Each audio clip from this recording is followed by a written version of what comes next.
Bom, meus queridos amigos, tudo bem? Boa noite. Boa noite. Tudo bem? Boa noite, muito boa noite. Então, hoje nós temos a alegria de fazer a nossa mesa redonda com pessoas especiais, né? Hoje nós temos aqui Marcelo Orsini, escritor e conferencista, e uma pessoa que tem vários atos de ligação com as grandes casas de Belo Horizonte. Temos aqui o amigo Otávio Túlio, Otávio Pedersoli, ele é também um conferencista bastante amado no Grupo Sheila.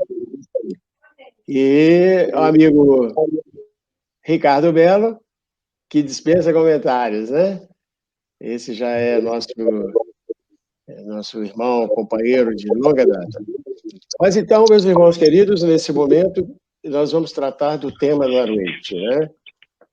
O nosso tema para hoje é uma passagem que está quase ao final do Sermão do Monte, em que Mateus registra, né, a importante fala do divino amigo, Jesus, né, em que ele fala da casa construída sobre a rocha.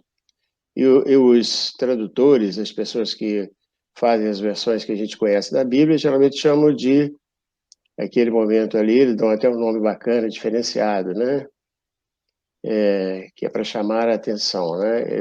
São duas posições distintas, né? Em que a gente verifica que a situação de uma pessoa no processo evolutivo, ela tem tudo a ver com duas situações quase que extremas, né? Uma é de uma pessoa cuidadosa, que faz com que seus atos todos tenham fundamentação, e de um grupo de pessoas que estão mais tocando a vida do que se importando com o que fazem dela. E essa passagem, né, chamada Os Dois Fundamentos, ela foi tratada com proficiência por um dos maiores estudiosos contemporâneos do nosso tempo, de nós aqui presentes. Ele fez estudos sistematizados, né, de aprofundamento da doutrina do Cristo, né, do cristianismo, e naqueles seus estudos ele deu a Jesus um nome diferenciado. Ele chamou o que Jesus dizia de luz imperecível. E o livro dele tem 3 capítulos que são dedicados a essa passagem, né, do final do Sermão do Monte. Aquele que constrói a sua casa sobre a rocha, ou que constrói a casa em terrenos impróprios. E mais interessante de tudo, irmãos queridos, é que é mais ou menos assim, né? É como se eu estivesse morando na beira do mar, e aí fazia minha casa bem próxima da praia, e aí, de repente, eu vejo que mas se a onda ficar forte, ela pode atingir minha parede. Mas então um dia lá eu falo lá com a minha família, olha, eu devia ter construído a casa naquele alto ali, na rocha. Eu estou pensando aqui, né? Quando é que nós vamos tirar essa casa daqui? E ela pode ser atingida pelos fenômenos naturais. Mas ele fala assim, já contou para a mulher dele, né? Porque ele estava só pensando na possibilidade. Depois ele comenta com a esposa, com os filhos, e diz assim, olha, mas no ano que vem eu vou tirar essa casa daqui. E o outro é aquele que, sabendo que a água pode vir forte, ele já a coloca num ponto seguro. Essa é uma reflexão interessantíssima, porque são duas escolhas que nós podemos fazer, né?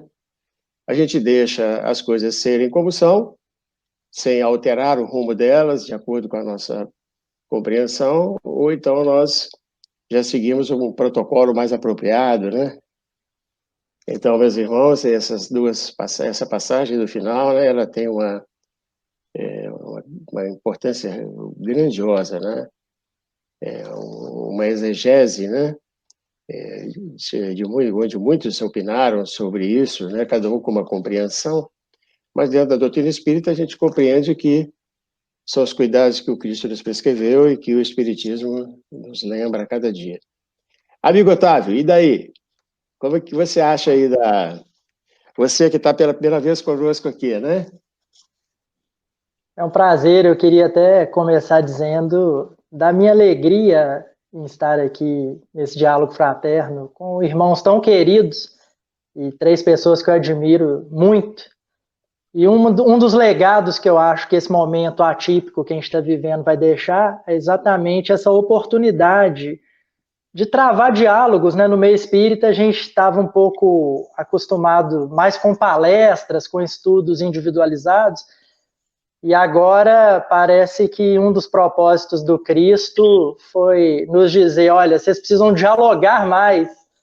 E nessas lives a gente acaba tendo oportunidade de conversar mais, né? Como diria Herculano Pires, não existe professor de doutrina espírita, somos todos aprendizes. E esse comentário introdutório que você fez, achei muito interessante, porque às vezes a gente identifica certas necessidades, né, no primeiro exemplo que você deu, mas deixa para depois. Ano que vem eu vou construir, etc e tal, e quando assusta, a onda já veio e arrastou a casa, né? Então, acho que uma das reflexões introdutórias é da gente não deixar para depois o que a gente já entende que precisa e que deve fazer agora. Não é verdade?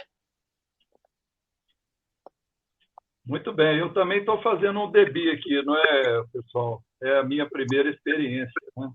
Então, eu gostaria de agradecer imensamente aí o irmão Rubatino pelo convite honroso e da alegria também de compartilhar com amigos aí que a gente tem o prazer de dividir, né? O meu querido Ricardinho, o Pedersoli, que nós outro dia nos encontramos no Grupo Sheila, né? E eu gostaria, se vocês me permitirem, de começar a esquentar o assunto, porque nós vamos falar de uma coisa muito transcendente, que é o Sermão do Monte.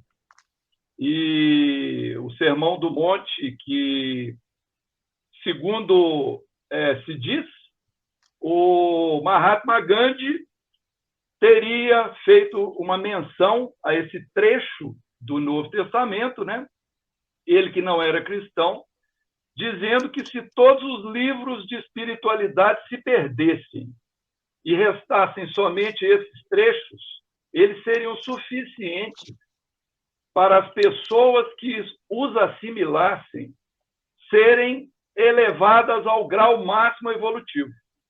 Então, o Sermão do Monte ele é como um edifício cheio de andares e de compartimentos onde os tesouros estão todos guardados ali dentro e depende da nossa disposição, do nosso livre-arbítrio, adentrarmos esse ambiente, procurarmos encontrar, né, essas preciosidades. E o que é mais interessante, que é justamente o tema de hoje, é a base do edifício, é o final do sermão. E se a gente, depois que a gente aprofundar no tema, nós vamos ver que sem isso, que está lá na base que Jesus colocou, o edifício vai ruir, não vai adiantar nada ter tesouro, compartimento, andar, é por aí. Então, isso foi só para esquentar. Agora eu vou passar a palavra para o doutor Melo. Meus amigos e irmãos, boa noite, né, para todos vocês. Gente, é uma honra enorme, né? A gente conversava aqui antes de entrar no ar, a alegria de poder compartilhar desse momento, a gratidão eterna ao Rubatino, estar com o Marcelo Orsini, que eu conheço há tantos anos, tenho tanto carinho, tanta admiração, meu querido Otávio também de muitos anos, né? Muito feliz mesmo de estar aqui. E, nossa, eu estou escutando vocês aqui e vou mergulhando, né, nas próprias reflexões. E aí eu me lembro da frase famosa de Saint-Exupéry, né, autor lá do Pequeno Príncipe, o aviador, onde ele fala que o essencial é invisível aos olhos, né, só se pode ver bem com o coração. E aí essa passagem do Sermão do Monte, que é extraordinária, como o Marcelo mencionou, é a base, faz a gente refletir sobre o que é essencial para as nossas vidas, né? que é essa fala extraordinária do Cristo, esse convite, né, o batismo que foi feito para nós há tanto tempo atrás, para a gente pensar, a gente está construindo realmente a nossa casa, a nossa existência sobre essa rocha dos valores imortais, daquilo que é essencial, ou sobre algo que é transitório, algo que é passageiro. E, de repente, a gente pode se perder no meio disso tudo, né? Então, são reflexões muito profundas. Eu fico imaginando agora, então, nessa época que a gente está vivenciando isso tudo, né, de quarentena, coronavírus, essa transição planetária que faz a gente refletir sobre nossa alma, sobre o nosso ser, é um excelente momento para a gente voltar nessa fala poderosa de Jesus e cada um de nós começar a fazer esse mergulho interior e se questionar, né? Eu realmente estou vivendo o que é essencial, a base, né, desse prédio evolutivo está sendo bem construída, não está? Eu estou me perdendo nas coisas que não são tão essenciais assim, e, consequentemente, construindo a minha casa, né, sobre a areia que não é tão sólida. É bem importante começar a refletir sobre isso, sem dúvida. Sem dúvida. Então, outros podem voltar a tocar no assunto. Ou vocês querem ser novamente instados aqui pelo facilitador? Quando eu estava pensando sobre essa passagem, né, e uma reflexão interessante é: que casa é essa que Jesus está utilizando nessa parábola, né? E é claro que tem várias possibilidades da gente interpretar, mas uma que me veio à mente é a nossa casa mental. Então, sobretudo nos dias atuais, é cada vez mais importante a gente blindar a nossa casa mental, né? Protegê-la, vigiar por ela, pela sua limpeza, tentando manter bons pensamentos, boas ideias, afastar aquelas influências, porque a gente está em permuta constante de ondas mentais, de sentimentos, de experiências, né? Vivemos em sociedade. Então, eu acredito que Jesus está nos convidando a proteger a nossa casa mental sobre a rocha. E que rocha é essa? É exatamente a sua palavra, né? A gente não ficar só na superficialidade do evangelho, mas tentar traduzir esses ensinos que o evangelho nos trouxe, que foram vividos pelo Cristo aqui entre nós, traduzir no nosso cotidiano através de vivências, né, e não apenas de movimentos labiais. Eu vejo, se vocês me permitem, assim, escutando, eu fico pensando aqui, né, o tempo todo, aliás, é uma reflexão que, pessoalmente, assim, eu tenho feito muito nos últimos dias. E a gente fica pensando, a gente está construindo valores para esse momento, para essa existência ou para a eternidade? Eu acho que quando a gente começa realmente a refletir sobre isso, por exemplo, a discussão que eu estou tendo hoje com alguém da minha família me deixa com raiva, eu vou guardar essa mágoa, mas espera aí, isso vai me servir hoje para quê? E quando eu penso, né, no ser eterno que eu sou, que eu desejo construir uma linha de equilíbrio, de leveza, qual que é o nível de importância que eu estou dando para determinadas coisas que eu tenho dado? Eu fico imaginando assim, como que Jesus, nessa sabedoria extraordinária dele, lá atrás, nos alertava para o perigo da gente se perder, exatamente, é o que eu estava falando agora. A gente perder essa vigilância da nossa casa mental, dá muito poder a alguns eventos e algumas situações na nossa vida que são transitórios, e deixar de colocar realmente atenção naquilo que vai ser eterno, né? Que vai nos ajudar a cultivar valores eternos. E ter essa sensibilidade para analisar onde a gente está colocando, né, o nosso foco, nossa energia, é muito importante. Só para fechar essa fala, eu me recordo de uma frase, assim, muito carinhosamente eu carrego comigo, que eu vi, né, de uma pessoa que eu respeito muito, um monge zen, e ele falava uma coisa extraordinária, totalmente, né, consoante com os ensinos do Cristo. Leveza em situações, não peso para situações que devem ser leves, né? Acho que é exatamente isso, quando Cristo convida a gente para falar assim, olha, né, olha, gente, peraí, você está construindo a tua casa sobre essa rocha sólida da consciência do que o Evangelho traz, da leveza, né, de entender que tudo que a gente faz agora, a gente está construindo para o futuro, não é só para agora. Ou não, você está lá naquela, né, naquela vida transitória do prazer momentâneo, né, da satisfação do ego, que vai te dar o que uma recompensa minúscula, mas pode te custar muito caro quando a gente pensa, né, numa vida futura, quando a gente pensa num projeto. Mas que é exatamente isso, né? A gente vai amadurecendo espiritualmente e vai deixando de viver o imediatismo da existência física, desse momento apenas, para ter um projeto maior de vida, de felicidade, uma amplitude maior daquilo que realmente a gente é, né, enquanto ser imortal. É muito profunda essa, como sempre, né, as falas do Cristo. São muito profundas. Eu senti falta aqui de nós fazermos a leitura de, pelo menos, os 2 primeiros versículos desse trecho, para poder situarmos os internautas. Então, eu vou me permitir fazê-lo, porque começa do capítulo 7 de Mateus, que é o último capítulo do sermão, que ele está em Mateus 5, 6 e 7, e no versículo 21, Jesus diz assim, segundo Mateus, nem todo aquele que diz Senhor, Senhor, entrará no reino dos céus, mas aquele que faz a vontade do meu Pai que está nos céus.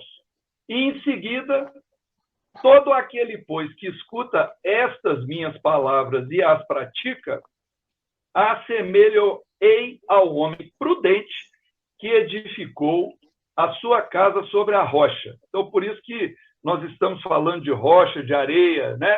Porque Jesus, logo no início desse último pensamento dele, do sermão, ele fez essa colocação. Mas, neste versículo, nem todo aquele que diz Senhor, Senhor, entrará no reino dos céus, eu gostaria de explorar um pouquinho isso. Porque o Senhor, Senhor, ele implica os atos de devoção meramente exteriores, que muitas vezes são associados a dogmas religiosos e que faz com que os seguidores das várias religiões, e a gente sabe que no nosso canal aqui não temos somente espíritas, nós temos também pessoas de outras filosofias, né, que estão curiosas para entender o nosso pensamento, mas a gente sabe que os atos meramente dogmáticos, eles podem trazer para nós a sensação de que nós estamos em dia com Deus, ao praticarmos os rituais exteriores, digamos assim. Mas as nossas verdadeiras obrigações para com Deus não estão no campo externo, estão no campo interno, que é o conhecimento da lei, a sua assimilação e a sua vivência, a vivência dos preceitos. Ou seja, qual é a grande lei? A grande lei não é amar a Deus, amar ao próximo como a si mesmo? Então, o amor a Deus, o amor ao próximo são exatamente semelhantes. Então, como amar a Deus em atitudes, como estamos dizendo, ritualísticas e atos exteriores, se às vezes a nossa ação para com o próximo ela está completamente abandonada? As pessoas muitas vezes passam a encarnação em atitudes meramente egoístas, vivendo unicamente para si mesmo. E isso vale para todos nós, nesses momentos. Então, eu gostaria de, para encerrar essa minha fala, ler aqui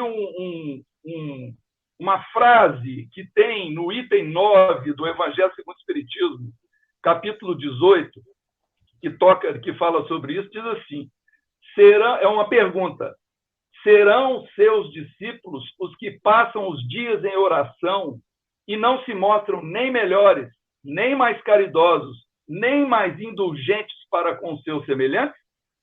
Eu fiz a pergunta. Agora eu vou deixar para o Pedersoli e para o Ricardinho ou o Rubatino responderem aí, né? Ah lá, Otávio. É muito interessante essa reflexão, né? E aí, é inevitável não lembrar daquela lição que a Alcione nos traz no livro Renúncia, quando ela coloca assim, que às vezes a gente tem uma ilusão que basta uma leitura levemente raciocinada do Evangelho para nos tornarmos cristãos, e, na verdade, o movimento é mais intenso, né? Então, ela nos ensina, de uma maneira até bastante didática, né, como é comum a espíritos superiores, que, primeiro, a gente precisa conhecer. Então, se eu não conheço o Evangelho, como é que eu vou vivenciá-lo, né? Então, a gente está aqui, por exemplo, estudando, trocando ideias e lutando para melhor conhecer o Evangelho. Mas não basta conhecer apenas do ponto de vista intelectual. Então, ela nos traz o segundo passo, que é meditar sobre ele. Então, amanhã, ainda que no trânsito ou em casa, cabe-nos continuar meditando sobre essa passagem, tentando melhor refletir sobre ela, etc. Mas também não pode parar por aí. Então, além de conhecer e de meditar, nós precisamos sentir. E eis a grande dificuldade, às vezes, né? Porque parece que no mundo atual a ciência e a razão substituiu a religiosidade. E nós sabemos que não é verdade. A doutrina espírita vem, inclusive, para reconciliar ciência e religião. Então, não tem como a gente conhecer intelectualmente, meditar e parar por aí. A gente precisa ir para um terceiro movimento, que é o de sentir, trazer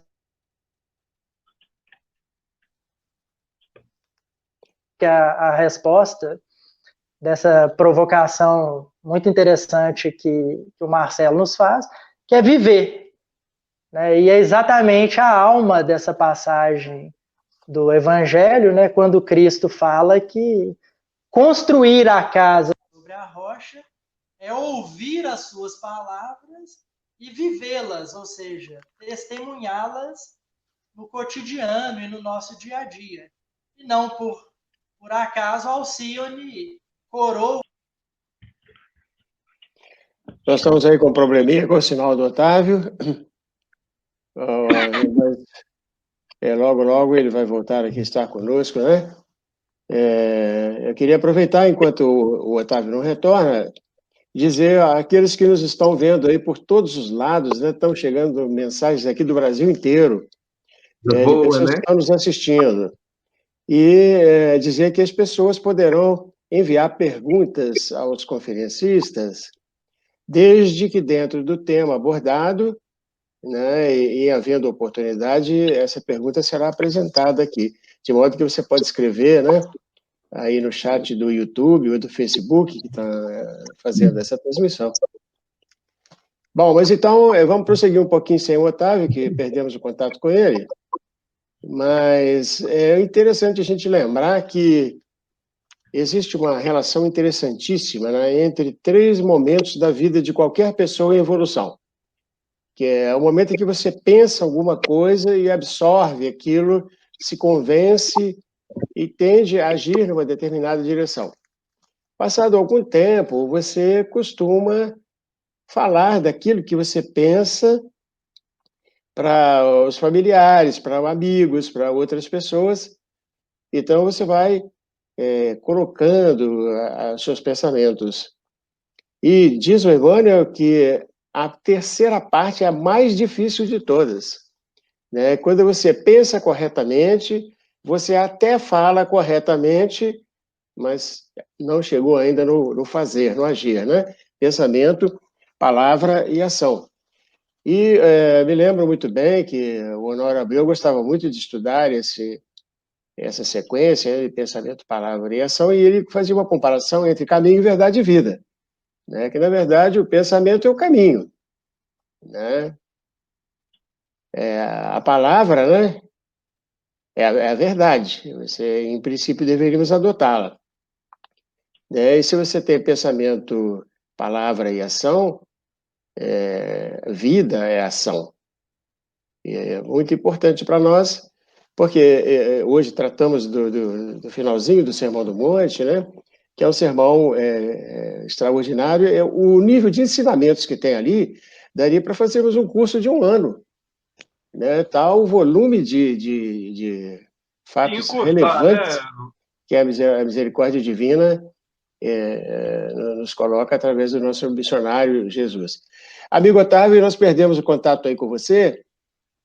Parece que a minha internet não está edificada sobre a rocha, não.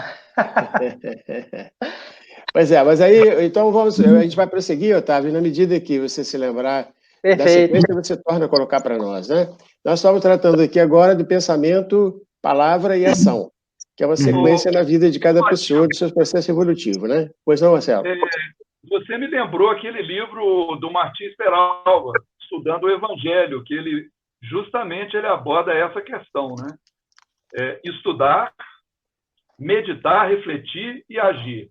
E o nosso querido Otávio, ele tinha falado a palavra ter referência, ele citou isso, a gente ter uma referência.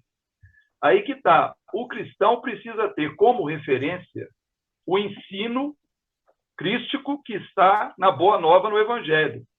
Não estudar nos sujeita a ficar à mercê de opiniões.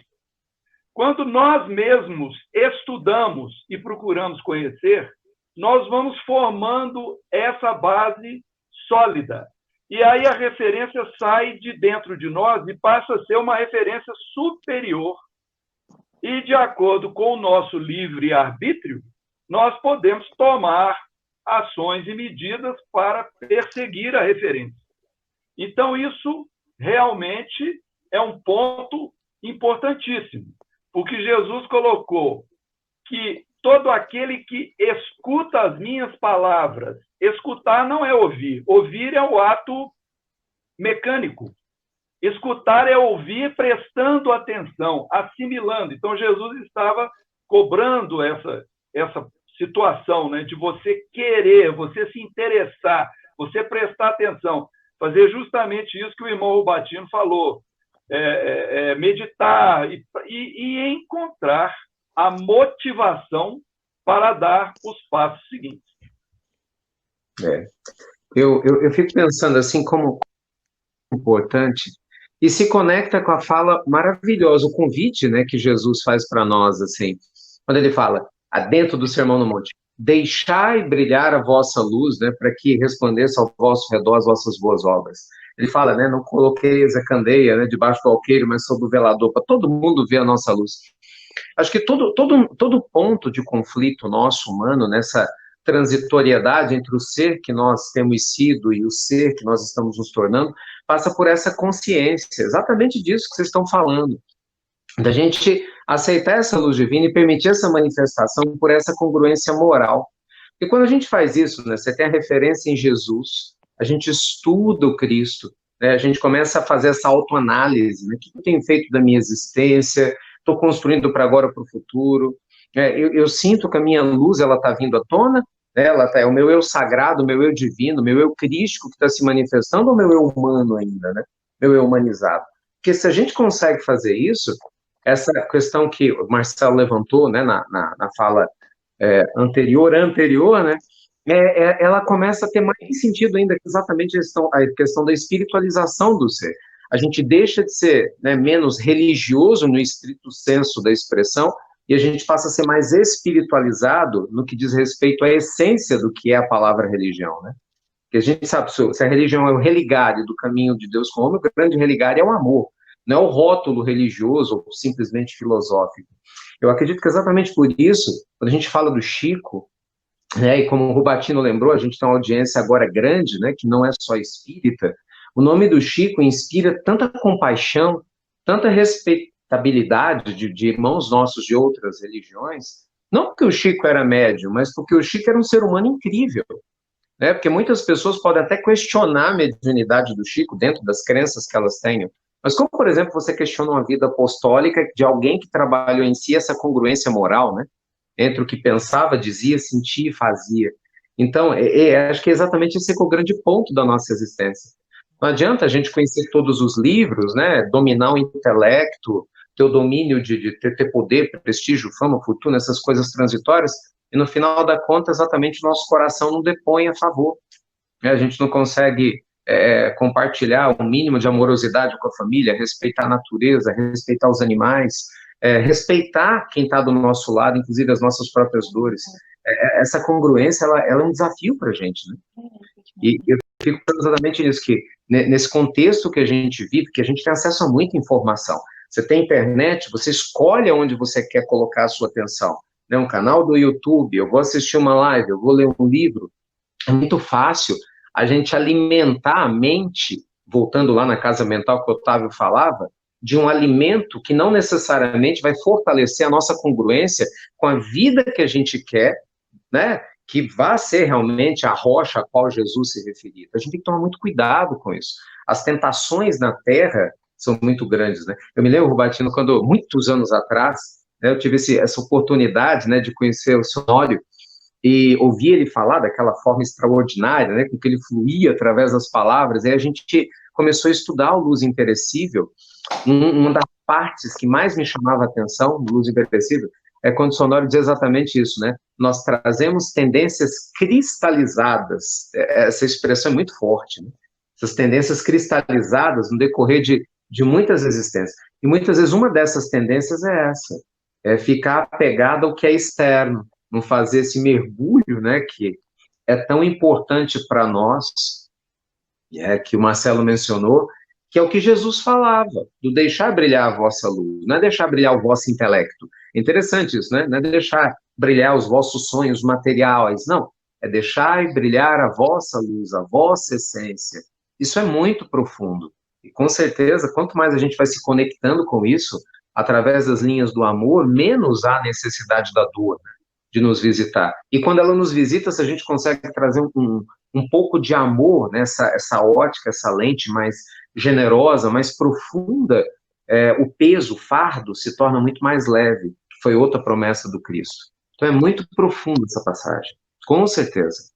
Interessante, nós estamos recebendo aqui, né, contatos de vários lugares do Brasil, e Danuzi Melo levantou uma questão interessante para a nossa reflexão, e diz que ela está nos ouvindo à busca de palavras, né, que possam renovar seu bom ânimo, e faz uma relação entre um estado depressivo que a pessoa vem enfrentando, né? E nessa ocasião, então, pergunta como se cuidar para que não cair na tentação do suicídio.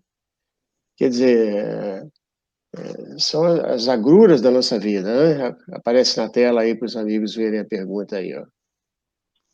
Eu creio que o Otávio, de certa forma, deu uma dica a respeito disso, né? A necessidade de você construir, através do conhecimento, uma base segura.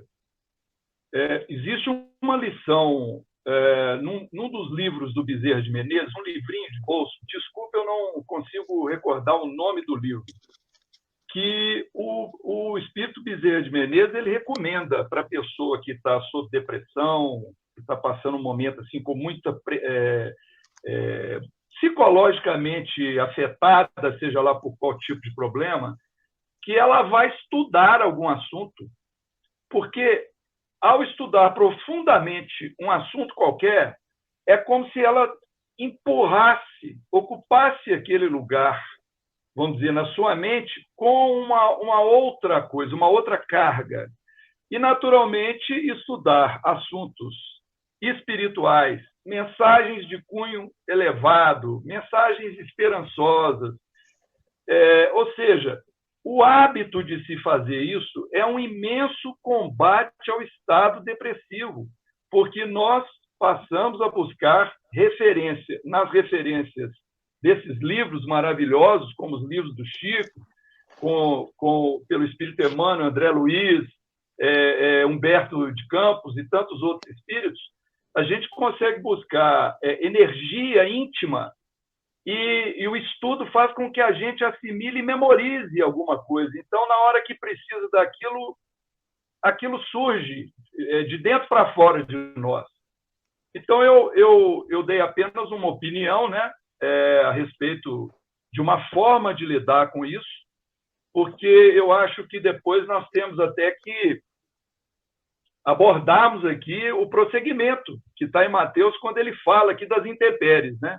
Mas eu agora vou fazer um pouco de silêncio para ouvir os companheiros aí. Beleza.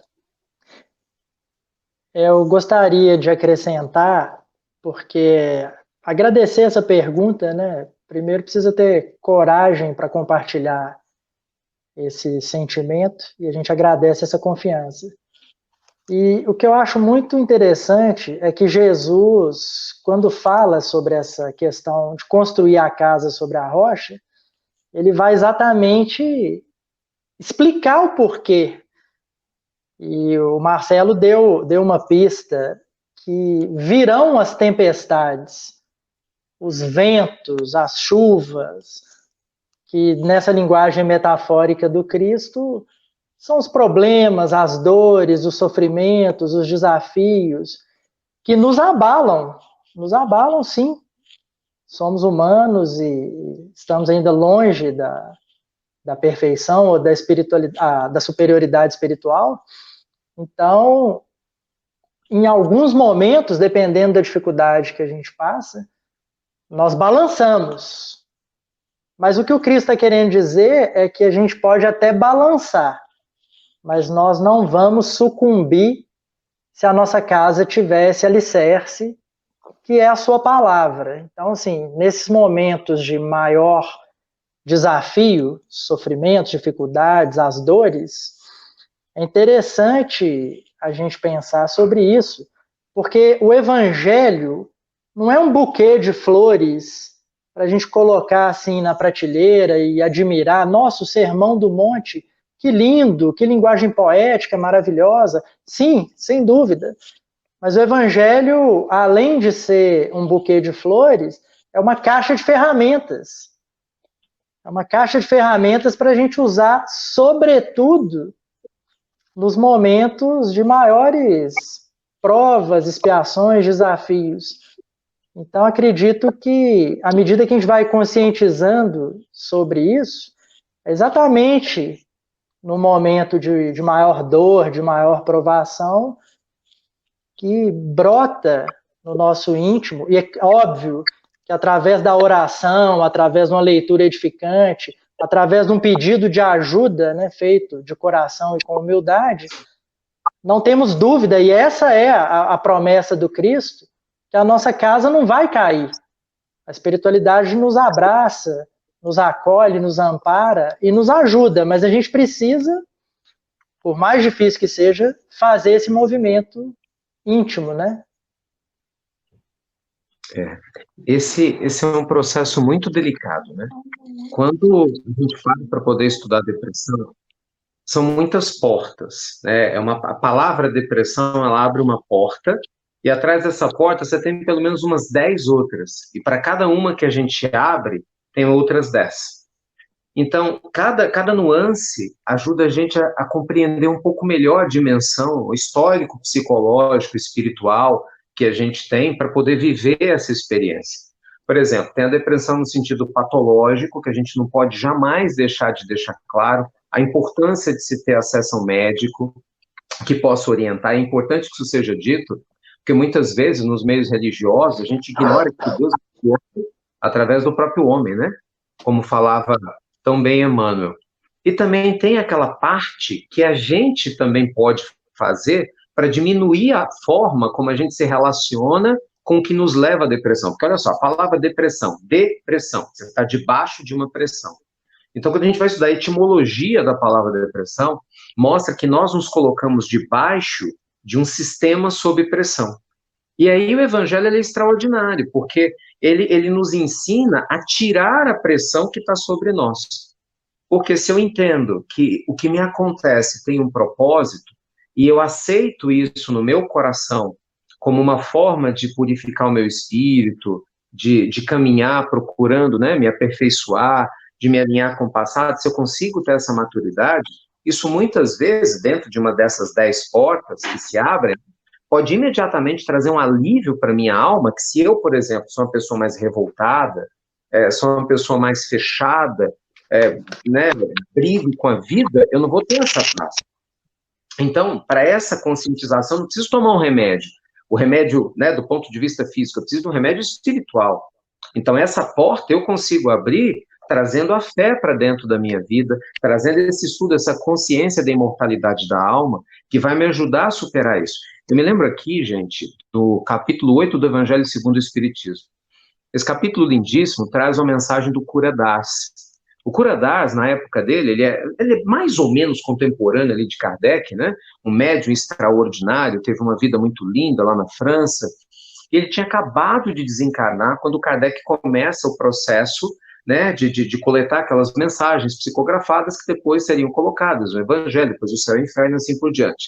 E aí o Cura Das, ele aparece, ele atende a um chamado na Sociedade de Estudos Parisienses, e aí ele está lá, ele começa falando assim, essa passagem está descrita lá no Evangelho, vocês me chamaram aqui para curar, por acaso, né, e faz referência a um cego que estava na plateia. E aí ele faz um estudo profundo sobre o que é a cegueira. E aí a gente, quando começa a ler, começa a refletir, né, o que é a cegueira que poderia ser, o que é a depressão, o que é a angústia. E ele vai dizendo, né, de maneira muito suave, muito respeitosa, numa dessas portas, repito, é importante que isso se diga, né? A palavra depressão abre diversas portas. Então, em uma dessas portas, ele coloca que às vezes é melhor que eu tenha cegueira, mas que eu, né, que eu purifique o meu espírito, ela me liberte, e que eu enxergue tudo do jeito que eu quero, isso me prejudique. O que ele está dizendo aí, em outras palavras, né? Eu, no meio da minha dor, sei lá, meu marido me abandonou, minha esposa me abandonou, estou com problema financeiro, né? Estou com dificuldade de me aceitar, meus pais não me amaram tanto quanto eu gostaria. Isso é vida real, isso é encarnação do dia a dia. Eu posso olhar para isso com compaixão e falar, meu Deus, eis-me aqui, né? Eu confio em ti, eu entrego nas tuas mãos essa situação toda transitória e eu vou seguir dando meu próximo passo. Então eu já sou cego que começo a enxergar, quando muitas vezes eu posso simplesmente me revoltar e, consequentemente, vou buscar uma porta da depressão que é retroalimentada pela revolta e dá mais peso a uma prova e a uma dor do que eu poderia ter. Então, para não me prolongar, nesse sentido, mais do que nunca, nossa amiga querida que fez a pergunta, né, o Evangelho é uma bênção, porque ele é um elixir que renova a nossa esperança, né?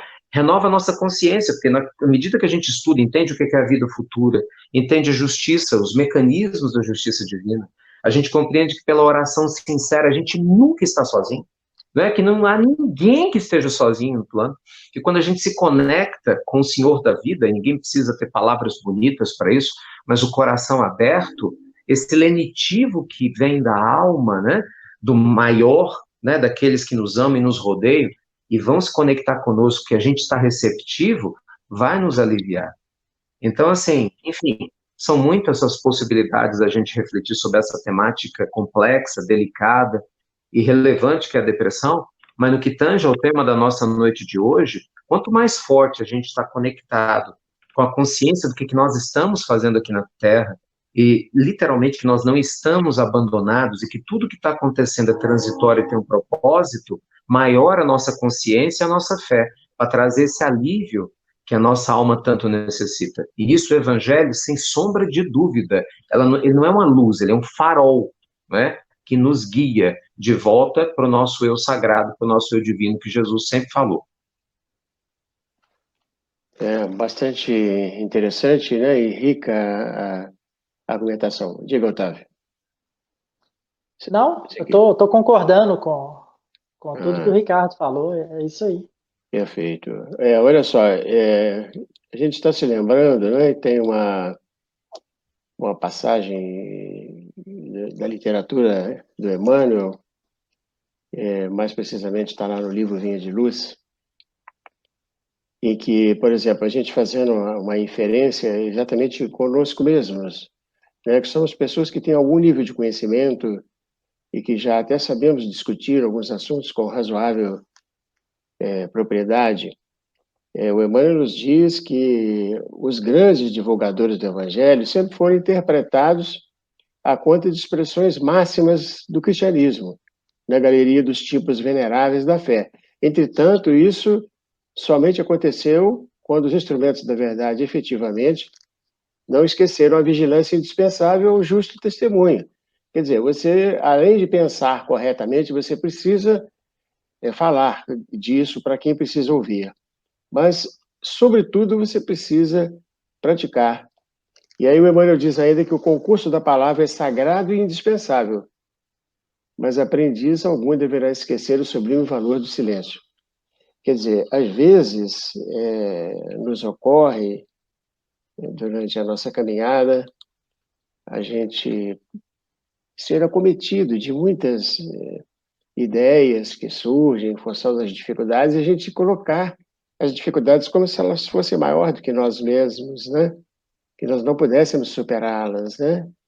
Mas é o contrário, né? Nós temos que valorizar a bênção da vida, a oportunidade de não só saber, né, pensar corretamente, mas aprender a falar corretamente de maneira construtiva e, por que não, em algum momento da nossa vida, começar efetivamente a fazer isso, né? Eu queria pedir perdão pela ousadia de voltar na fala tão rápido, mas assim, te ouvindo, eu só me recordava de uma fala assim muito tocante, né, para o nosso coração, para todos nós, quando o Divaldo, né, por diversas vezes compartilhando momentos desafiadores, aliás, de uma maneira muito digna, muito humana, mostrando que qualquer um de nós tem momentos desafiadores, inclusive um gigante, um missionário como ele, os teve, os tem, quando ele dizia, né, de uma lição profunda de Joana de Ângeles, né, que aquele que é solidário nunca se sente solitário.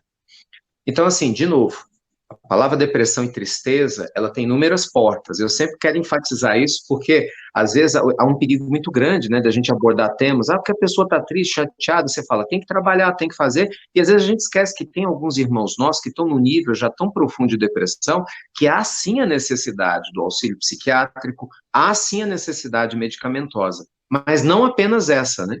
E aí, uma dessas outras portas é exatamente isso, é o trabalho. Como que o trabalho no campo do bem, muitas vezes, quando é possível para o companheiro que está tristonho, como que isso ele fortalece o próprio coração, né? E muitos de nós sentem-se triste e muitas vezes dá o nome de depressão, que é tristeza, né? Que faz parte da vida. Tristeza é uma das emoções básicas. E num planeta escola como é o nosso, a Terra, a gente vai ter muitos momentos de tristeza. Jesus é apresentado no Evangelho com inúmeros momentos de tristeza. Jesus não estava alegre pulando quando Pilatos estava lá na frente dele, não é? Quando Caifás manda ele para um lado, para o outro, quando ele estava lá no alto do Gólgota. Então, a tristeza vivenciada com a grandiosidade de quem entende o processo pelo qual está passando, tem uma conotação diferente, né? Da tristeza que é vivenciada na ignorância do que eu estou vivendo. Então, isso é profundo. Por isso que lá no Evangelho, lá no capítulo 5, no item 18, tem o bem e o mal sofrer. Né? E a espiritualidade superior propõe exatamente isso. Né? Quando eu compreendo o porquê da dor que eu tenho, eu vou na raiz da minha dor, esse nível de entendimento acaba trazendo uma força moral que alivia essa dor. Então, do lado de fora está tudo igual. Né? A falta do dinheiro continua, o parente que não me entende continua, a limitação continua, mas aqui dentro muda, né? Então, eu faço esse trabalho interno. E se de alguma forma eu dou conta de pegar um tempinho, né, Robertino, do meu tempo para falar, poxa, eu tô tristonho, mas meu vizinho tá mais triste do que eu vou lá conversar com ele. Peraí, lá no grupo Sheila, ou aqui na minha vizinha, ou na ONG do meu bairro, eu posso fazer essa atividade, eu dou conta. Tem gente que não dá, ok. Mas se você dá, nunca perca essa oportunidade, porque esse remédio é um remédio para a nossa alma, né? Fazer o bem não é nenhum privilégio que a gente faz a terceiros, é um remédio para a nossa alma e nos fortalece muito a nos libertar desse processo. Eu gostaria de situar uns pontos aqui diante da situação que nós estamos vivendo, né? Isolamento, essas novas experiências que, de certa forma, foi uma mobilização divina para nos colocar isso como aprendizado. Reparem, o versículo 25 do capítulo 7 de Mateus diz assim: e desceu a chuva, e correram rios, e assopraram ventos, e combateram aquela casa, e não caiu, porque estava edificada sobre a rocha. Então, naturalmente, chuva, rios e ventos, que são fenômenos naturais, aqui tem o significado das vicissitudes da vida, das dificuldades financeiras, emocionais, de toda sorte, enfermidades, e no campo das provas e das expiações. As expiações que têm a ver com o nosso passado espiritual e as provas que são situações novas que Deus coloca diante de nós para que a gente seja avaliado nas nossas aquisições espirituais já conquistadas. Nós temos a tendência, né, que nós recebemos tudo isso como um impacto para as nossas emoções. A gente preferia a zona de conforto. Como disse um colega fazendo uma palestra certa vez, eu gostaria de dirigir meu carro com todos os sinais, faróis, sei lá como se chama aí pelo Brasil afora, né? No verde, para eu poder achar sempre o campo aberto para mim, mas não é assim que funciona. Então, esse abalo emocional ele pode vir tanto no campo dos encarnados quanto dos desencarnados, nas influências espirituais que nós recebemos. Mas o que a gente precisa aprender através do estudo e do conhecimento e desse aprofundamento que a gente pode fazer, né? Usando a palavra dos interpretadores, os exegetas, aqueles que, vamos dizer, mastigam para nós o texto e nos mostram o que aquilo quer dizer, é tentar usar isso como uma coisa positiva. Porque chuva, rio e vento não é só negativo.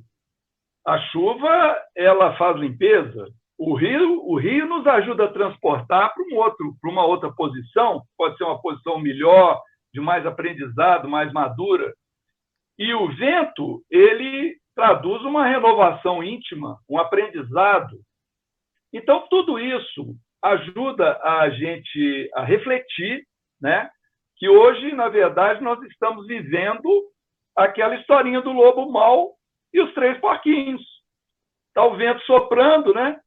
E o vento do lobo mau, né? Está lá soprando, soprando, soprando. Eles tentam lá com uma casa de graveto, eu não lembro muito bem da historinha, não. Eu sei que no final tem que construir a casa de tijolo para poder suportar o sopro do lobo mau. E essa casa de tijolo, quem constrói somos nós.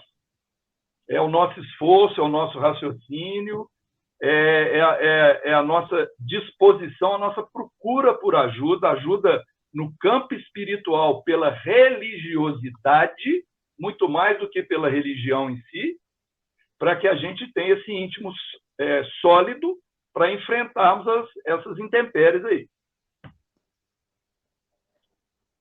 Ouvindo vocês três, eu me lembrei de uma página que é assim, inesquecível do livro A Vida Escreve, psicografia do Chico Xavier, do Valdo, e o espírito de Hilário Silva, já no finalzinho do livro, traz um capítulo que chama Visão de Eurípedes. E ele narra uma experiência vivida por Eurípedes Barçanufo, que lá em Sacramento, uma noite, ele se vê em desdobramento, e mesmo assim, independente da sua vontade, seu espírito começa a subir, subir, subir. Em dado momento, ele se vê num campo verdejante, enxerga um vulto lá na frente, ele vai se aproximando e, de repente, ele estaca, porque ele percebe que aquele vulto era Jesus. E ele, tomado de uma profunda emoção de estar diante ali do próprio Cristo, ele, obviamente, começa a chorar, né, de emoção. E, aos poucos, ele vai recobrando seu equilíbrio e percebe que Jesus também estava em lágrimas. E ele estranha aquilo e pergunta para o Cristo: Senhor, por que choras? Só que Jesus, de início, não responde nada. Mas Eurípedes insiste no questionamento, né? E diz assim: Senhor, por que choras? Choras pelos descrentes do mundo? E aí sim, Jesus olha para ele e responde, com todo o seu amor e com a sua sabedoria: não, meu filho, eu não choro pelos descrentes do mundo a quem devemos amar. Choro pelos que conhecem o Evangelho, mas não o cumprem. E aquilo, para Eurípides, é uma resposta tão forte, tão profunda, que ele se vê caindo e acorda, desperta ali no seu corpo físico, era madrugada em Sacramento. Ele não conta essa experiência para ninguém, esse desdobramento que ele vivenciou, mas a partir daquele dia, sem descansar por nenhum dia sequer, conta Hilário Silva, ele se dedica aos necessitados, aos carentes, e até a sua desencarnação ele trabalha sem cessar. E eu acho que me lembrei disso porque a grande questão, como a gente já refletiu hoje, não é propriamente de conhecer o Evangelho, né? Os Espíritos nos dizem que 2 semanas de Evangelho já são suficientes para a gente saber o que tem que fazer.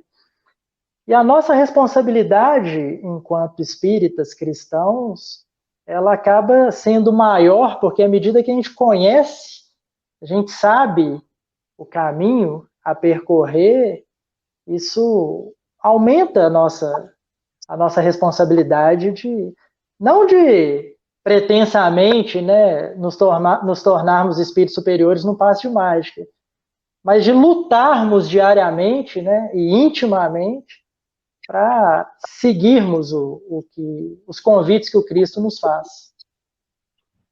Nossa, isso que o Otávio está trazendo, essa passagem, né, inspiradora de Eurípides, que, aliás, diga-se de passagem, trabalhou de maneira ostensiva, intensa, né, na pandemia lá da gripe espanhola, né, foi tão responsável por ajudar tantos, mas a gente lembrar de um ponto muito importante. Tem vários momentos, né, na vida de nós encarnados que são cruciais, né, muito difícil, eu não teria essa condição de determinar quantos, mas eu queria citar 3, pelo menos. O momento do nosso reencarne, né, que é quando a gente volta para a vida material, com um propósito determinado para o nosso ser, pelo menos pré-determinado, uma série de experiências a serem vivenciadas. Tem o momento do desencarne, né, que é o momento do ajuste do tempo que a gente ficou aqui na Terra, seja qual for. Mas entre o reencarne e o desencarne, tem um terceiro momento, que na verdade vira segundo, que alguns de nós têm de maneira mais ostensiva, outros menos, que é o despertar. Nem todo mundo desperta, né? Nem todo mundo tem estrada para Damasco, né, que teve Paulo numa determinada existência. Alguns de nós vai reencarnar, desencarnar, reencarnar, desencarnar, até um dia do despertar. Só que quando esse momento do despertar acontece, que é essa consciência do que é a verdadeira vida, né? Que é a consciência do que nós estamos fazendo aqui, que nós não somos seres materiais vivendo experiência espiritual, mas seres espirituais vivendo mais uma experiência material, muda absolutamente todo o jogo do nosso entendimento do que é a existência. Que é o que Jesus fala: conhecereis a verdade, e a verdade vos libertará. E aí, para exemplificar isso tudo, eu me recordo como, lógico, né, o Senhor da vida, nosso Pai Celestial, fala conosco de várias formas, mas a natureza é uma maneira extremamente didática, poderosa, que o Senhor da vida fala com todos nós. E se existe uma forma na natureza que é muito semelhante a esse processo, né, de despertamento, é a semente. Olha que interessante. Por exemplo, eu sempre fui um fã incondicional de grandes árvores, né? Eu sempre adorei grandes árvores, cedros, sequoias, né? Árvores gigantes, por exemplo, tem sequoias que têm mais de 3.500 anos, né? Tem sequoias com 50, 60 metros no Vale da Sequoia, nos Estados Unidos. Você tem que ter lá, literalmente falando, 20 pessoas, uma do lado da outra, para poder abraçar uma sequoia. É um ser vivo maravilhoso. Mas mesmo uma sequoia gigantesca, ela um dia foi semente que cabe na palma da mão da gente. Então, aquela vida exuberante coube numa semente. E para ela virar sequoia, ela teve que ter a coragem de romper a casca. E romper a casca não é fácil, não é? Porque se a gente for pensar assim, a gente vive dentro de uma casca, né? está dentro da casca um potencial crístico enorme. Todo ser, toda criatura que o Pai cria, né, tem um potencial divino ali, somos criados à imagem e semelhança de Deus. Então a gente fica muitas vezes nessa acomodação filosófica, religiosa, semelhante a uma semente, que é poderosa, mas não rompeu a casca. E romper a casca é se tornar frágil, né? Porque quando a semente rompe a casca, você tem um broto que nasce dali, que a árvore ela pode ser grande um dia, mas ela nasce bruta, ela nasce grande. E ela fica vulnerável. A chuva, sol, alguém pisar, um animal, né? Assim a vida, é o nosso caso. Então, assim, aceitar a nossa humanidade é muito importante. E quando, por exemplo, Jesus fala lá para Eurípides, né, nossa, imagina, olha, todo mundo, né? Vocês estão aí na Terra conhecendo as leis, os meus ensinamentos não vivem. Eu não sei, mas é como se estivesse dizendo, olha, vocês estão dentro da semente ainda, sabe? Rompam-se de casca, né? Se permita viver, se permita passar pelos ventos fortes, as chuvas, as dificuldades, né, que Marcelo lembrava aí, também na narrativa do Evangelho, mas lembrando que a gente tem um destino divino e que não tem como atingir esse destino divino sem passar pela vulnerabilidade, sem passar por ganhos e perdas, sem passar por experiências emocionais que são agradáveis e que não são, né, sem passar por situações que são prazerosas e que não são na Terra, e que está tudo bem, faz parte da nossa aprendizagem, né, nesse planeta escola e nesse planeta hospital que é a Terra. Então isso é muito importante, porque se a gente não conseguir literalmente trazer o evangelho para o nosso dia a dia, e ele ficar simplesmente restrito, né, aos campos de debate, aos estudos, às leituras, como já foi falado aqui, a gente vai continuar dentro da casca. E aí a gente desencarna mais uma vez, a gente cumpre um ciclo existencial, mas sem o despertamento, que é o que faz com que essa conexão, né, aconteça. Né, o que aconteceu com Paulo, o que aconteceu com tantos seres, e que a gente está trabalhando para ver se acontece com a gente, né? De despertar e ver a mesma vida com novos olhos, sentir a mesma existência com um novo estado de ânimo. Literalmente sentindo, né, que o que tem que mudar não é a tempestade aqui fora, é como que eu, viajante aqui dentro, tô interagindo com tudo isso. Isso é muito profundo. Na parábola do semeador, posso falar, ô Batino? Pode, claro, Marcelo, vamos lá. Perdão, achei que você ia... Não, pô. Essas palavras do Ricardo me lembraram que na parábola do semeador nós temos lá um ensinamento de que Deus ele distribui os recursos entre nós, seres humanos. Cada um tem um pouco mais do que o outro, um pouco menos do que o outro, aguardando que a gente os multiplique de alguma forma e retribua o recurso que recebemos em cada reencarnação. Isso é importante para que a gente compreenda que não devemos nos sentir inúteis, desprezíveis, diante de outros que já estão mais avançados à nossa frente, em termos de entendimento, de capacidade de realização. Na verdade, qualquer criatura tem um potencial de desenvolvimento. A semente que o Ricardo falou, qualquer criatura, qualquer um de nós, já temos, quer dizer, nós somos todos iguais perante Deus, mas nos diferenciamos pelos recursos que recebemos e que já adquirimos, as conquistas espirituais pelo nosso esforço. Eu guardei aqui uma frase que eu li em um dos livros que o irmão Rubatino nos recomendou, o Livro da Esperança, do Emmanuel, pelo Espírito Emmanuel, no capítulo 56, ele tem uma frase que está justamente dentro do que o Ricardo explorou, mas eu vou lê-la assim mesmo, porque eu achei ela muito bacana. Diz assim: ainda mesmo para o mais exímio dos astronautas, a viagem no firmamento principia de um passo no chão do mundo, e o mais soberbo Jequitibá da floresta começou na semente humilde. Ou seja, então não vamos nos sentir incapazes, inaptos, sem condição de progredir, porque nós estamos enfermos, doentes, que estamos isolados, porque nós sempre haveremos de ter alguma coisa de útil a desenvolver. Talvez a gente não consiga hoje desenvolver diretamente com o semelhante, então que o façamos para nós mesmos, pelo estudo, por algum desenvolvimento pessoal, para que a gente se prepare mais para servirmos o próximo ali na frente. Então, tudo isso é um ensinamento muito importante que eu acho que vale a pena, né, a gente ter mencionado aqui. Obrigado.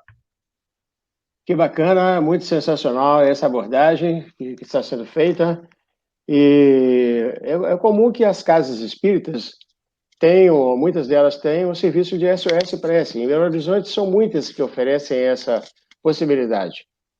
Uma pessoa que venha ter necessidade de trazer a sua dificuldade pessoal, buscar uma orientação, ela pode ligar da área 31,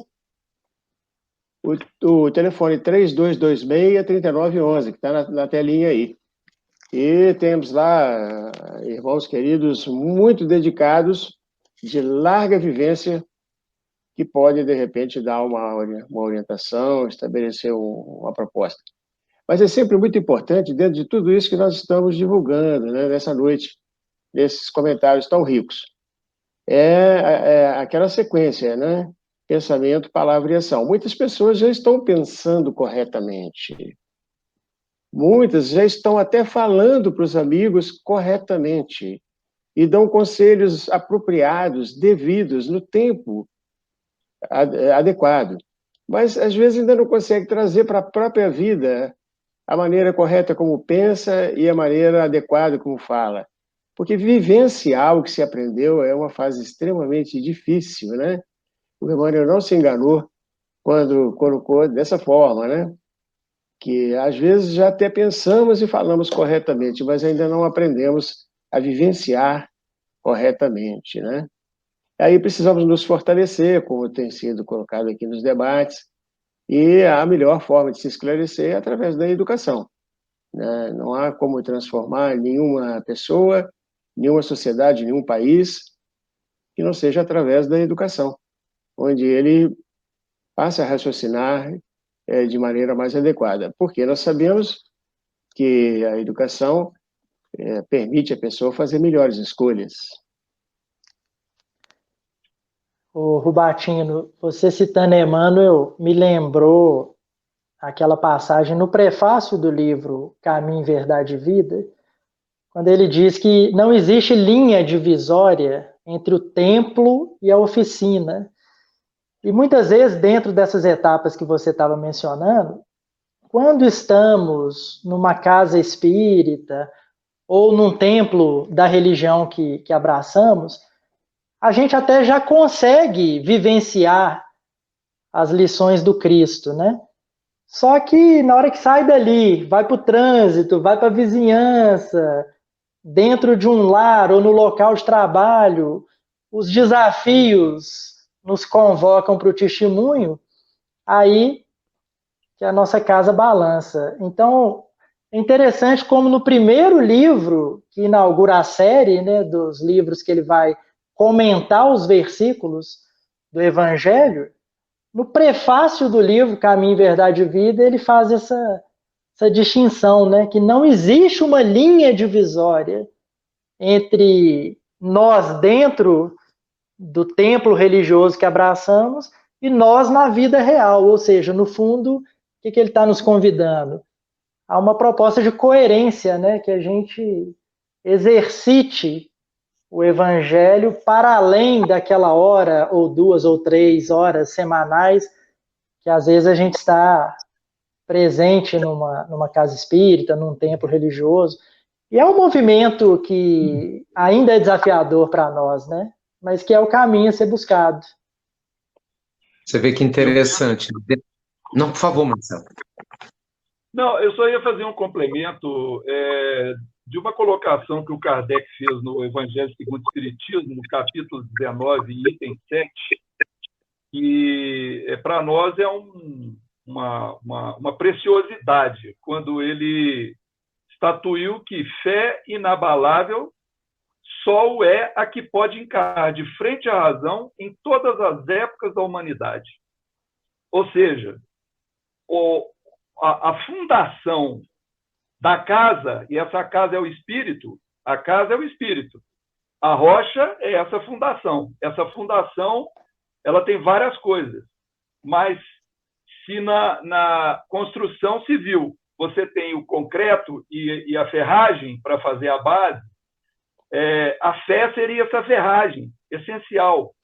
E ela precisa ser raciocinada. Nós precisamos usar bom senso, reflexões, comparações, conhecimento.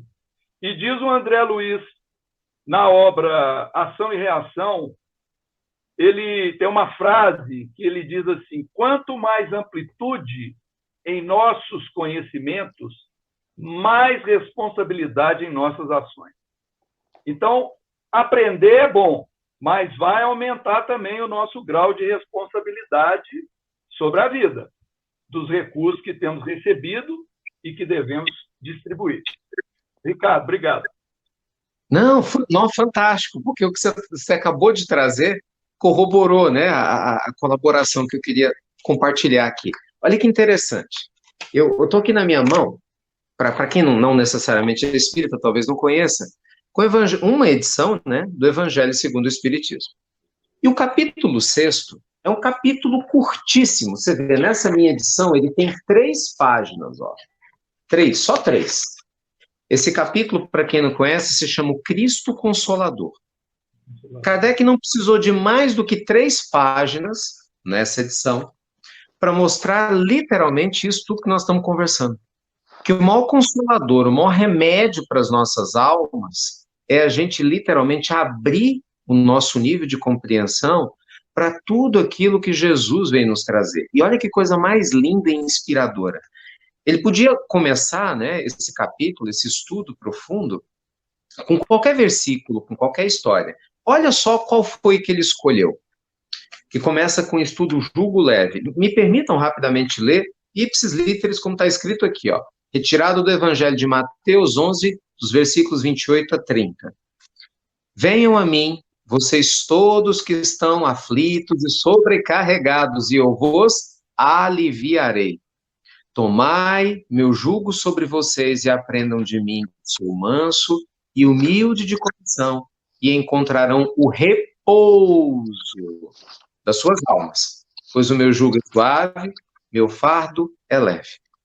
E é claro que aqui vem toda uma consideração profunda que Kardec vai trazendo, o que significou cada uma dessas frases de Jesus. Mas vamos ressaltar um ponto fundamental, né, que foi exatamente isso que o Marcelo acabou de trazer aqui. Jesus fala assim: vinde a mim, vós estáis cansados e aflitos, e eu vos aliviarei. Ele não falou, eu vou pegar teu fardo, vou resolver toda a tua parada, dá tua conta que eu pago, né? Deixa eu resolver aí esse enrosco que você se meteu.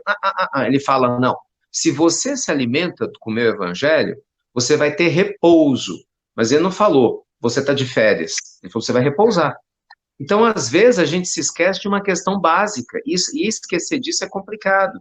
Que nós estamos na Terra com o propósito de burilar as nossas almas. Então, nesse processo de autoaperfeiçoamento, nós vamos ter dias que as coisas vão ser legais, né? Os sinais, coincidentemente, podem estar abertos, né? Sinais verdes a gente vai conseguir, você liga para alguém, a pessoa vai te atender, sabe? Você busca apoio, você vai alcançar, mas tem dias que nós vamos passar por provas muito duras, os sinais vão estar fechados, as pessoas que você está procurando não vão estar disponíveis para você, a gente vai ter um monte de expectativa que não vai ser atendida, a gente vai ter que lidar com frustrações, porque isso é estar na Terra, né? E é nesse instante, mais que nunca, que viver essa promessa divina que o Cristo nos trouxe, que o Evangelho nos recorda, de que a gente está aqui só de passagem, mas que essa passagem ela é preciosa, né? Que a gente deve pegar cada uma dessas experiências do momento presente, né? Porque cada experiência é um professor em potencial para a minha alma, né? A experiência de alegria, que me traz alegria, me ensina a compartilhar a gratidão pelo que eu estou vivendo, que me traz leveza. Mas a experiência de dor, de frustração, de incômodo, é um grande professor para a minha alma, para burilar, né, o que ainda me é áspero. E entender que eu posso fazer isso. Tendo o evangelho que me dá força, sustentação, é muito importante. Porque às vezes a gente se esquece que a gente não faz oração para não passar por problemas. A gente faz a prece, dentre outras coisas, para termos a sabedoria, a força e a leveza para passarmos pelos problemas, né? Então, assim, entender isso faz uma diferença muito grande. Porque, assim, eu costumo brincar, né? Numa ousadia, assim, puxa vida, eu sou louco para levar Jesus no Procon espiritual, Procon cósmico, não tem jeito, né? Porque ele nunca disse, olha, vai ser fácil, né, não?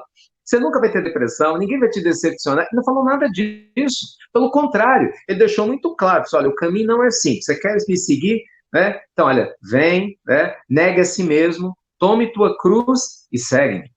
É muito profundo isso. Jesus, mas ele é muito claro e transparente como educador extraordinário que o era. Ele fala, olha, o caminho que pavimenta a libertação do sofrimento verdadeiro de quem está aqui na Terra não é simples, ele tem um preço alto. A porta é estreitinha, ela não é larga. Mas você está disposto a vir? Então, aguenta a mão com o marido complicado, com a esposa difícil, com a falta do dinheiro, com problema no coração, com as traições que você vai ter, dá um jeito nisso, né, de aprender com tudo isso, que eu vou estar do teu lado. Mergulha na tua alma, faz autoanálise para sair da posição de vítima, para não achar que você é vítima na vida, porque não tem vítima em lugar nenhum, e eu vou junto com você. Na hora que você estiver cansado, eu vou te aliviar, eu vou te dar repouso, para você acordar forte e seguir adiante. E quando a gente entende isso, a gente deixa de ter expectativa que a função do evangelho é tirar os problemas, porque a gente vê muito isso, né? Às vezes a pessoa fala assim, nossa, mas agora eu fui para a casa espírita, agora eu fui para a igreja, e os problemas só aumentaram. O pessoal lá em casa fala, leva a cama. Então, assim, às vezes não há esse entendimento do que é estar nesse processo de aperfeiçoamento. E isso é a rocha, né? A construção sólida que está ali. É a rocha, entender, peraí, eu estou aqui, vão vir as tempestades fortes, ninguém me enganou, mas apesar delas, eu escolho ser feliz. Eu escolho trabalhar para minha luzinha de vagalume pequenininho vir à tona, né? Trabalhar essa gratidão, mesmo no meio da dor, das lágrimas, de 7 dias chorando, em um deles, eu quero sorrir e agradecer pelo que eu estou aprendendo. Então, assim, é um processo que não é fácil, que não é simples, mas ele é muito necessário, né? E aí, se me permite uma sugestão, esse capítulo 6, o Evangelho segundo o Espiritismo, todo é um tesouro, né? Mas esse capítulo 6, por ele ser curtinho, para quem está começando agora, de repente na doutrina, ou alguém, um irmão nosso, né, de outra religião, que de repente tiver acesso ao Evangelho e quiser ler, são 3 páginas, mas que já trazem um nível de inspiração profunda para o primeiro passo, né? Para a gente poder realmente ir mais a fundo nessa proposta transformadora que é estar aqui na Terra. Ricardo, eu gostaria de fazer um complemento bem rápido sobre o jugo leve, o vinde a mim, que, aliás, é um trecho exclusivo de Mateus, né? Mateus é que captou esse pensamento de Jesus. É só para dizer essa questão do jugo. Quando Jesus diz que o jugo dele é leve e o fardo é suave. Porque jugo é uma palavra pesada, ela significa domínio. Mas o que acontece? O jugo de Jesus é leve e é suave, o jugo é leve, o fardo é suave, porque não é algo imposto. Somos nós que procuramos o jugo de Jesus. É o nosso livre-arbítrio que traz o jugo do Cristo para a nossa vida. Somos nós que deixamos ele nos influenciar. Por isso que o jugo dele é suave e o fardo é leve. É isso aí. Eu também queria pegar um ganchinho no que o Ricardo estava falando, porque ele me fez lembrar a introdução do livro Coragem, quando Emmanuel fala assim que nas nossas preces, muitas pessoas se lembram de pedir saúde, e é legítimo pedir saúde. Outros pedem um emprego ou uma melhoria da condição socioeconômica, e ele vai narrando. E aí ele diz assim, mas poucos se lembram de pedir coragem. E, na verdade, como o Ricardo estava colocando muito bem, o que a gente mais precisa aqui, já que estamos matriculados numa escola de expiações e provas, então É natural que numa escola para espíritos ainda e expiações e provas existam expiações e provas, desafios, dores, sofrimentos, e também as provas da riqueza, do poder, etc. Então, Emmanuel, logo na introdução, e o livro se chama Coragem, nos lembra disso, que nas nossas preces, a gente se lembre não de pedir facilidades, pedir a solução dos nossos problemas, mas pedir que Deus fortaleça a nossa coragem.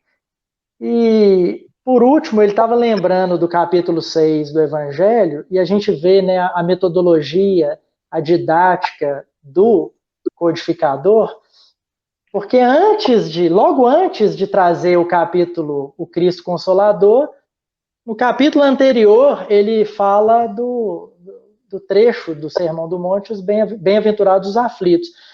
E me impressiona muito, e também fica o convite aí para que a gente estude, releia e medite, sobre uma mensagem espiritual cujo título, que está lá no finalzinho desse capítulo 5 do Evangelho segundo o Espiritismo, é a Desgraça Real.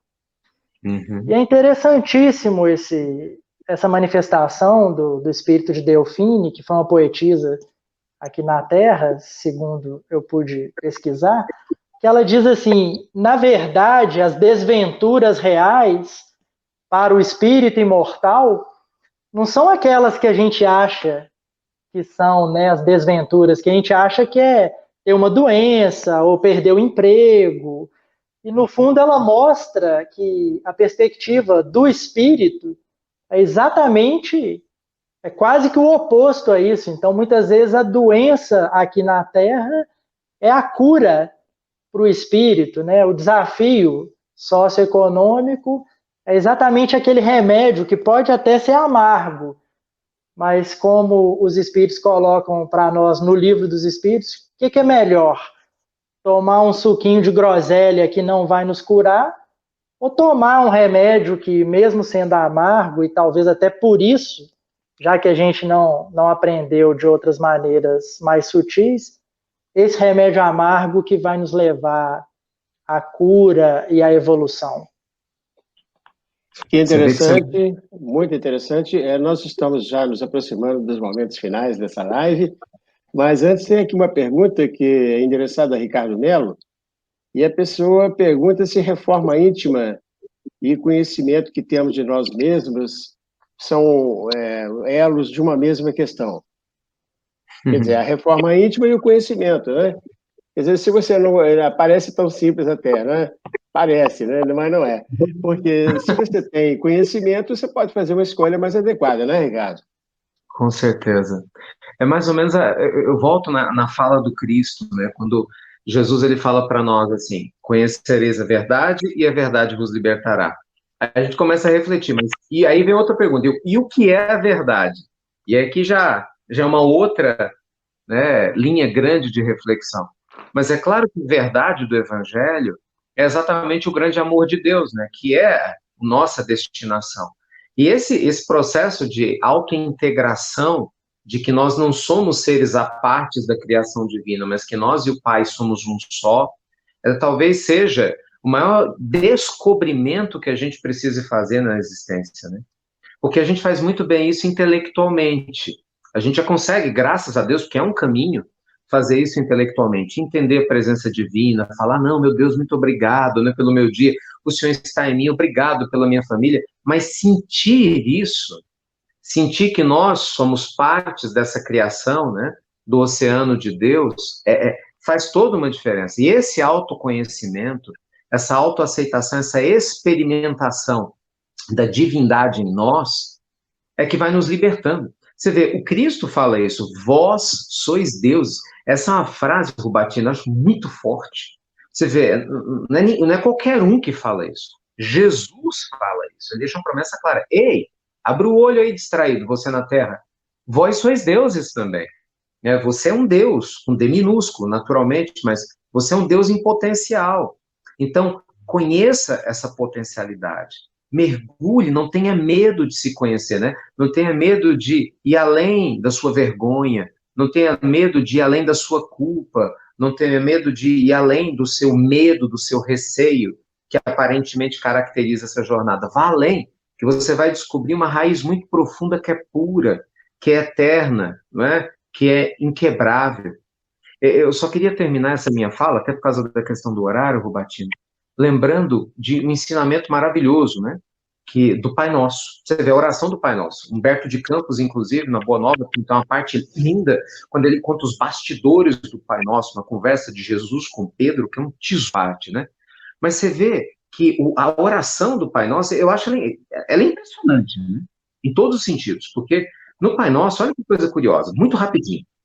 Você pega o Pai Nosso, a gente pode dividir em diversas partes. Eu vou dividir rapidamente em duas. A primeira parte, você vê, olha, Pai Nosso que estás no céu, santificado seja o vosso nome, né? Venha a nós o vosso reino. Olha, a primeira parte introdutória, Jesus, ele nos ensina a reconhecer a grandeza de Deus, a se prostrar perante ela e reconhecer que ela tem toda parte. A primeira lição do Pai Nosso é a gente acreditar com a alma que nós fazemos parte de um todo perfeito do universo. Seja feita a vossa vontade. Olha que não é a minha vontade, como, assim na terra como nos céus. Então, até aqui, Jesus não pediu nada. Olha que interessante. A oração, ele estava ensinando a oração que ele sabia que a humanidade toda ia repetir, né? Séculos, milênios depois, sabia que a gente já está aqui falando disso. E ele deixou claro, olha, primeira coisa que você tem que tomar consciência, né, você faz parte de um todo divino. Reconheça isso, aceite isso.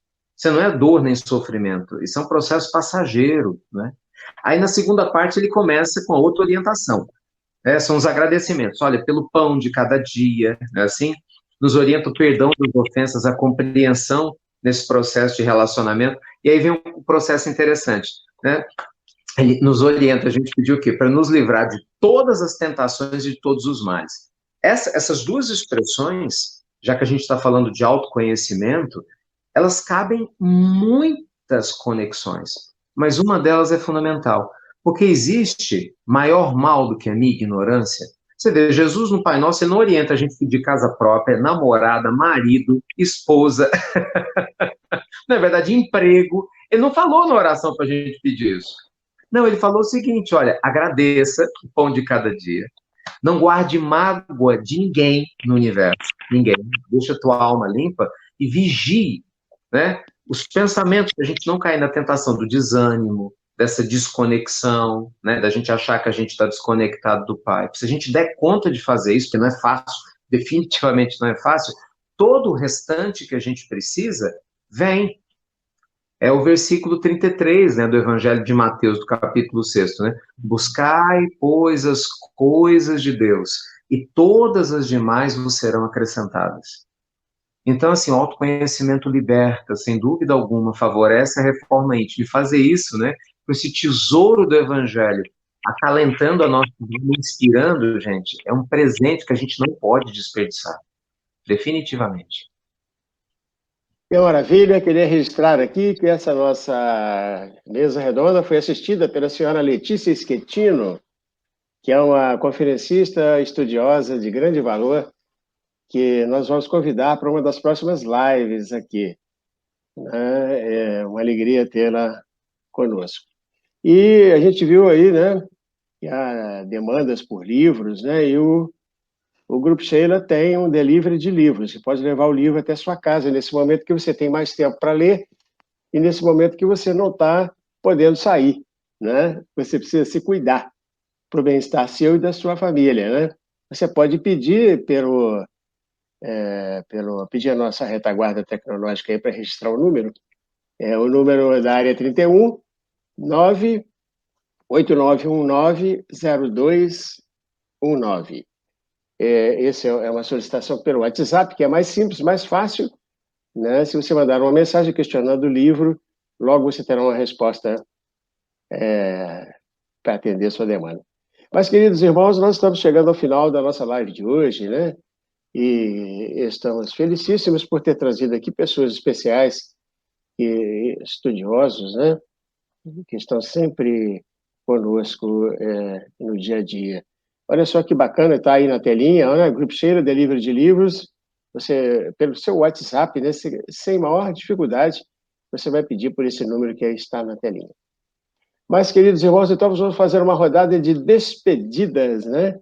E cada um dos conferencistas convidados possa fazer a sua despedida para nós chegarmos ao final dessa jornada de hoje. Lembrando que nós tivemos milhares de mensagens recebidas pelo Face e pelo YouTube. Então vamos lá, quem quer se despedir primeiro? Eu. Marcelo. Eu, que você levantou a bola, né, Rubatinho? Então, levantou a bola, a gente tenta chutar, né?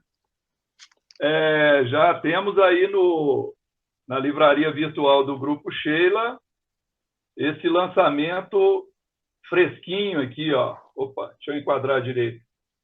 É o último livro que nós trabalhamos, Enio Wendling, Pela Vereda Mediúnica, uma história maravilhosa desse servidor do Cristo, que foi um médium exemplar e que trabalhou desde os tempos do Centro-Oriente para depois incorporar o Grupo Sheila, foi fundador da Fraternidade Espírita Irmão Glaucus, um livro rico de informações históricas, fenomênicas, mas principalmente de ensinamentos morais maravilhosos.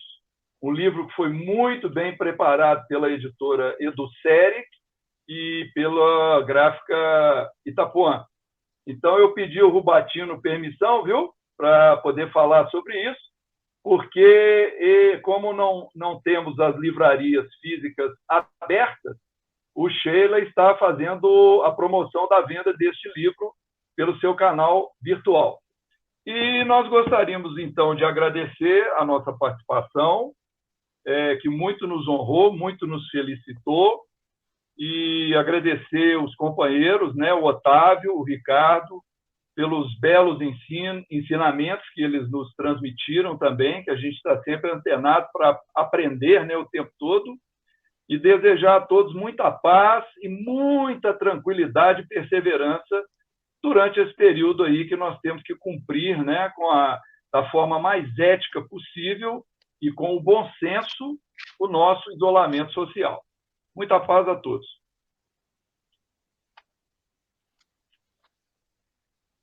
Minha palavra final é de gratidão e propondo uma última reflexão, que a casa está numa rua, num bairro, numa cidade, ou seja, existem outras casas, que são as outras individualidades, os outros espíritos mais próximos ou menos próximos de nós. Então, que a gente também lembre-se de respeitar a casa alheia, através de processos de compreensão, de tolerância, que a caridade também se constitui de indulgência e de perdão. Eu agradeço muito esse diálogo fraterno e aprendi muito aqui. Foi um verdadeiro banquete espiritual para mim. Paz e alegria para todos nós. Da minha parte aqui, nossa, minha gratidão, eu queria só registrar, viu, Marcelo? Que saudade do seu Enio. Ai, eu não vejo a hora de ter esse livro nas minhas mãos. Que saudade do seu Enio. Ai, que coisa boa. Ai, puxa vida, o que falar, né? Tem coisas assim, as palavras são muito pobres para representar o que a gente sente. Para mim é um presente estar aqui, Deus é testemunha da honestidade do que eu estou falando, é um presente. Estar com amigos, irmãos de alma, de jornada, pessoas que eu tenho tanto apreço, tanto carinho, tanto respeito, admiração e gratidão, ainda podendo falar do Evangelho, né? Então, assim, muito obrigado a vocês todos. Rubatino, claro, né? Indiscutivelmente, esse gentleman, esse amigo amado, querido, que nos conecta, né? Em nome do Grupo Sheila, muito obrigado. Marcelo, muito bom te rever. Otávio também, aprendizagens enormes. E agradecer a todos vocês, né? E eu lembro uma última frase do Cristo, que acho que representa tão bem esse processo todo que a gente está vivendo, quando Jesus fala, né? A candeia do corpo são os olhos, né? Se teus olhos forem bons, tudo ao redor de ti será luz. Se forem maus, será trevas. Então, eu vejo assim que esse processo todo que a gente está passando, né, da pandemia, essa transição planetária, e todos esses questionamentos que, inclusive, nos trazem aqui podem ter uma conotação tão preciosa, e que o pessoal que está em casa, nos assistindo agora, não caia na tentação. Vamos lembrar lá da segunda parte do Pai Nosso, livrai-nos da tentação, que é a tentação de não ver a presença de Deus no meio disso tudo. Porque, com absoluta certeza, o Senhor da vida atua de maneiras que, às vezes, alguns de nós não entendem, a maioria de nós não entende, mas está aqui firme, presente, conectando almas, despertando, trazendo pessoas para os seus lares. Quantas casas religiosas fechadas, mas quanta gente em casa rezando. Antes, às vezes, você tem um monte de casa aberta, as pessoas não oram dentro de casa. Então, tudo tem um propósito, em que a gente tem essa sensibilidade para aprender com esse propósito, sem dúvida alguma. Obrigado por tudo, pela oportunidade de estar aqui com vocês. Nós é que agradecemos esses amigos especiais, que conversaram de maneira tão afável sobre temas importantíssimos do nosso crescimento enquanto pessoas em evolução. Que tenhamos todos uma noite maravilhosa, de muita paz. Jesus conosco, hoje e sempre. Que assim seja. Muita paz.